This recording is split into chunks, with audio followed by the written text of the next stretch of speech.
Hello everyone, this is going to concern Perdido Street Station by China Mieville.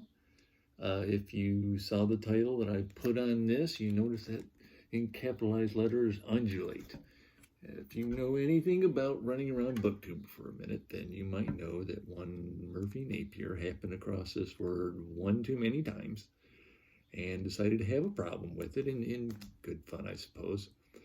You might see her in a video wearing a shirt that says, "Stop undulating," and occasionally someone will tease her about it in a video or something.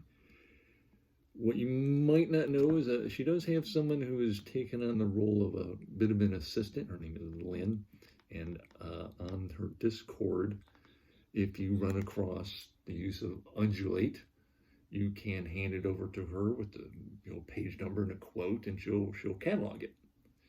So I started this up, and I think before I even made it 100 pages, I had happened across it 3 times. And so on the third go around, she informed me that there were 7 uses of the word catalog for this book. So I decided this was my mission while I read this book, that I was going to get all 7. Because, most people don't read every single word in a book. You miss one, you skip something, it's fine. But I decided to concentrate. I found 14 uses of the word undulate throughout this 867 pages. It just sticks out like a sore thumb every time I came across it. So it's a mind virus in your head if you let it happen that way. But 14 times I found that in this. Interesting enough for all you little authors out there. Oscillate, flutter, flicker, shudder, agitate, wobble, quake, swing, joggle, chatter, twitch, throb, dodder, fluctuate, vibrate, convulse, sway, wobble, bucket, jolt, rock, judder, throw, quaver, palpitate, pit-a-pat, wave, shake, quiver, jiggle, tremble, jerk, shiver, jounce, beat, pulsate, waver, pulse, pitter-patter. There are some uses right there that you can make instead of undulate. So, the nice thing, I should say too, because I was concentrating, I was really following along quite a bit closer than I usually do, I should say, when I'm reading. For you arachnophobes out there, right? There's this giant monster god spider in this sucker, and they have to go converse with it. And this author, might as well be China Evil, takes at least 2 pages of detailed description of this icky, horrid monster. And I'm sitting there, Christ, sack, legs, mandibles, just, this is a word in, what word wasn't even in there. So I went through all that hell for nothing. Okay. Otherwise, for such a brick of a book, I mean, when I ordered this, I didn't realize how big this book was. So this square thing came in the mail, and it was this. I didn't know what it was. For 867 pages, this moves right along pretty well. This is definitely a steampunk book. It takes place here. This is the city. Maps are like garlic to a vampire for author Mike Lawrence. So there's a map of the city right there. It is called Perdido Street Station because there in the middle is this is all train tracks and such, and they all meet in the middle here at Perdido Street Station. This is, I believe, if I did that legend correctly, 14 miles by 10 miles, so the Isle of Manhattan would fit nicely right in there pretty easily. I think the buildings are, if I remember, between 20 and 30 stories high, some of the taller ones, and some are just low and in squalor. There's definitely, it's almost just ghetto all over the place. It's a very dangerous city. With that kind of difference in cityscape, you could say it undulates. I'm not ashamed I said that. But anyway, just really good book. Isaac is the lead character. He has a lady friend named Lynn. People will tell you it's kind of a weird book, but I suppose the weirdest thing in it is Lynn herself. She's human from the neck down, but she has a bug for a head. It's not even like an insect's head. It's her whole head is the body of an insect. And she's more friends with Isaac here. He was a little weirded out when he first found her, but he got used to her and fell in love with her. She goes off on her own. She is hired to do a sculpture for this mob boss. Isaac himself gets hit up by this Birdman who has had his wings cut off, and he wants to fly again. He wants to find some kind of technological way to fly again. Part of his research to help this bird guy has to do with some kind of theory of everything, which is what he really wants to work on, and it kind of gives him an excuse to help himself out. As it goes on, there is,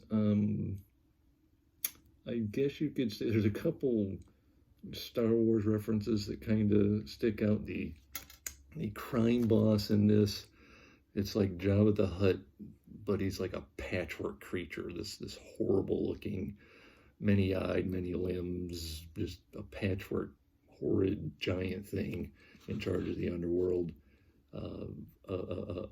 There is an underground criminal guy who actually states, "I'm in it for the money," just like Han Solo does in this.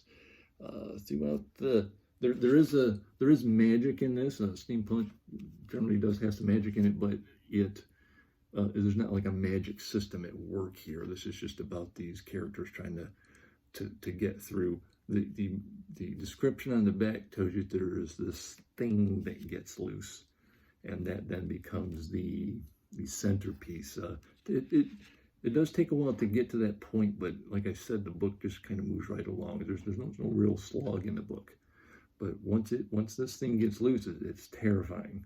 I won't explain what it is. It's a non-spoiler review, and so everything takes off there. Isaac's main problem is that he doesn't really consider repercussions to his work, and you have a bit of a scientists need to take responsibility type of theme with that. But when this thing gets loose, it's almost not entirely his fault. It's just he wasn't keeping proper watch, and this thing gets out, and it is one of the more horrid things that there's been in the book. I'll say that people who get killed in this, there are lots of scenes where they are going to express their terror, and you get to experience that with them. This is not a lighthearted take on death happening. You just got that guy and killed him. No, there's some real terror in this. It's almost there's a lot of Lovecraftian type motifs in here with the giant spider god and such. There are things that wrap around people's necks and takes over their bodies, things like that. As far as steampunk goes, I haven't read a lot of steampunk. It is my understanding that a lot of steampunk fans, they got a little tired of the London city-centric steampunk type, like it comes right out of 1890s London or something, and then they throw in airships and kind of a magic type deal. This is very much not London. So if you wanted something different that isn't a London-esque steampunk book, this is probably the one for you. There's something else. Did I have a note? No, that's pretty much everything without going into deep spoilers. Really good book. I had to put extra time into it. Like I said, it's a brick, but it moves along pretty well. Perdido Street Station. Next. Not this one. I read this already. This is The Sword Defiant. Just got its sequel, The Sword Unbound, and this is I didn't take a close. Yep. So whoever the artist is, this is the sword there is the exact same sword in the artwork, so good keeping it consistent. This is an artifact that was made for the forces of evil, which were defeated before the happenings of the first book, and so the good guys are the keepers of This evil sword is a very powerful artifact, and it can betray you at a moment's notice, but it needs a wielder. And so far, so good. Every scene this sword, it's a sentient sword. Every scene it's in, it just steals the scene. So I'm looking forward to this a lot. It's a very good first book. Looking forward to the second one. After that one, we're gonna do a little sci-fi switch. I've been messing around in I think primarily fantasy for a little while. So the Blighted Stars there, that'll be if I'm reading the description right, we're looking at space opera and some post-cyberpunk type influence with it, so we'll get into that. That is all for me. Have a happy Mother's Day weekend. Call your mom, say hello. Otherwise, thank you very much. Hope you got something out of this. Thank you. Bye-bye.